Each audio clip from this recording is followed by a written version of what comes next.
എല്ലാവർക്കും പുതിയ വീഡിയോയിലേക്ക് സ്വാഗതം. അപ്പോൾ ഇന്ന് നമ്മൾ മീൻ കറിയാണ് കേട്ടോ വെക്കുന്നത്. അപ്പോൾ ചേട്ടായിട്ടോ മീൻ കറി വെക്കുന്നത്.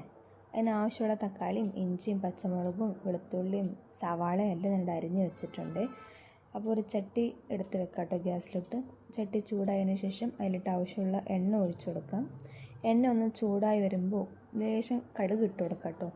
കടുകൊക്കെ ഒന്ന് പൊട്ടി തറയ്ക്കുമ്പോൾ നമുക്ക് അതിലോട്ട് ഇഞ്ചി ഇട്ട് കൊടുക്കാം കേട്ടോ ആദ്യം. അത് കഴിഞ്ഞ് അതൊന്ന് ബ്രൗൺ കളറായി വരുമ്പോൾ ചെറുതായിട്ടൊന്ന് വാടിക്കഴിയുമ്പോൾ നമ്മൾ അതിലോട്ട് വെളുത്തുള്ളി ഇട്ട് കൊടുക്കുന്നുണ്ട് കേട്ടോ. വെളുത്തുള്ളി ഇട്ടതിന് ശേഷം പച്ചമുളകും കറിവേപ്പിലയും ഇട്ട് ശരിക്കും ഒന്ന് ഇളക്കി കൊടുക്കുന്നുണ്ട് കേട്ടോ. അതൊക്കെ ഒന്ന് വാടി ലൈറ്റായിട്ടൊരു ബ്രൗൺ കളറാവുന്നവരെയും ഒന്ന് ഇളക്കി കൊടുക്കാം കേട്ടോ. അതിന് ശേഷം ഞാനിവിടെ 2 സവാള ഇട്ട് എടുത്തേക്കുന്നത്. സവാള ചെറുതായിട്ട് അരിഞ്ഞ് അതിലോട്ടിട്ട് ലേശം ഉപ്പും കൂടി ഇട്ടിട്ട് ഇളക്കി കൊടുക്കുന്നുണ്ട്. അപ്പോൾ സവാളയൊക്കെ ഒന്ന് ഒന്ന് വാടി ഒരു ബ്രൗൺ കളറാവുന്നവരെ ഒന്ന് ഇളക്കി കൊടുക്കാം. അതിന് ശേഷം അതിലോട്ട് ഒരു 4-5 ചെറിയുള്ളി അരിഞ്ഞത് ഇട്ട് കൊടുക്കുന്നുണ്ട് കേട്ടോ. അതിന് ശേഷം തക്കാളി ഇട്ട് കൊടുക്കുന്നുണ്ട്. ആ തക്കാളിയൊക്കെ നല്ലോണം വെന്ത് ഒന്ന് ഉടഞ്ഞ് വരുന്നത് വരെ നല്ലോണം ഒന്ന് ഇളക്കി കൊടുക്കാം കേട്ടോ. ശരിക്കും ഒന്ന് ഇളക്കി കൊടുക്കണം. അതിന് ശേഷം നമ്മളതിലോട്ട് പൊടികളൊക്കെ ഇട്ട് കൊടുക്കാം കേട്ടോ. ഇവിടെ കുറച്ച് ഫിഷ് മസാലയും കുറച്ച് മുളക് പൊടിയും കുറച്ച് മല്ലിപ്പൊടിയും കുറച്ച് മഞ്ഞൾപ്പൊടി ഇട്ട് ശരിക്കും ഒന്ന് ഇളക്കി കൊടുക്കുന്നുണ്ട് കേട്ടോ. അതിൻ്റെ ഒക്കെ പച്ചമണം ഒന്ന് മാറുന്ന വരെ നല്ലോണം ഇളക്കി കൊടുക്കുന്നുണ്ട്.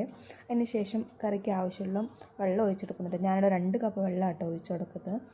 വെള്ളമൊക്കെ ഒഴിച്ചെടുത്ത് നല്ലോണം ഒന്ന് ഇളക്കി ഉപ്പൊക്കെ നോക്കിയിട്ട് ഒന്ന് ശരിക്കും ഇളക്കാം കേട്ടോ. അതിന് ശേഷം ഞാനിവിടെ 4 പീസ് കുടംപുളി കേട്ടോ വെള്ളത്തിലിട്ടായിരുന്നേ. ആ വെള്ളപ്പാട് ഞാൻ അതിലോട്ട് ഒഴിച്ചു കൊടുക്കുന്നുണ്ട് കേട്ടോ. അതിന് ശേഷം നല്ലോണം ഒന്ന് ഇളക്കി. അപ്പം ഞാനിവിടെ വെളുത്ത ചൂര കേട്ടോ മേടിച്ചായിരുന്നേ. മീനൊക്കെ കഴുകി റെഡിയാക്കി വെച്ചിട്ടുണ്ട്. അതിന് ശേഷം കറി ഒന്ന് തിളച്ച് വന്നതിന് ശേഷം ഈ റെഡിയാക്കി വെച്ച മീൻ കഷ്ണങ്ങൾ ഓരോന്നായിട്ട് ഇട്ട് കൊടുക്കുന്നു കേട്ടോ. എല്ലാം ഇട്ട് കൊടുത്തതിന് ശേഷം പതുക്കെ ഒന്ന് ഇളക്കി. ശരിക്കും ഇളക്കിയിട്ടുണ്ടെങ്കിൽ മീനൊക്കെ പൊടിഞ്ഞു പോകുമല്ലോ. അതുകൊണ്ട് പതുക്കെ ഒന്ന് ഇളക്കിയിട്ട് കൊടുക്കുന്നുണ്ട്. കറിയൊക്കെ ഒന്ന് തിളച്ചതിന് ശേഷം അതിൻ്റെ മുകളിൽ കുറച്ച് വെളിച്ചെണ്ണ ഒഴിച്ചു കൊടുക്കുന്നു കേട്ടോ. വെളിച്ചെണ്ണ ഒഴിച്ച് ലേശം ചട്ടി ഒന്ന് ചിറ്റിച്ചതിന് ശേഷം കറിയൊക്കെ ആയതിനു ശേഷം ഞങ്ങൾ ചോറൊക്കെ എടുത്തു. ചോറിന് മീൻ കറി പപ്പടവും കൂട്ടി ചോറുണ്ട്. അങ്ങനെ വീഡിയോ ഇഷ്ടമായ ലൈക്ക് ചെയ്തും സബ്സ്ക്രൈബ് ചെയ്ത് ഷെയർ ചെയ്തും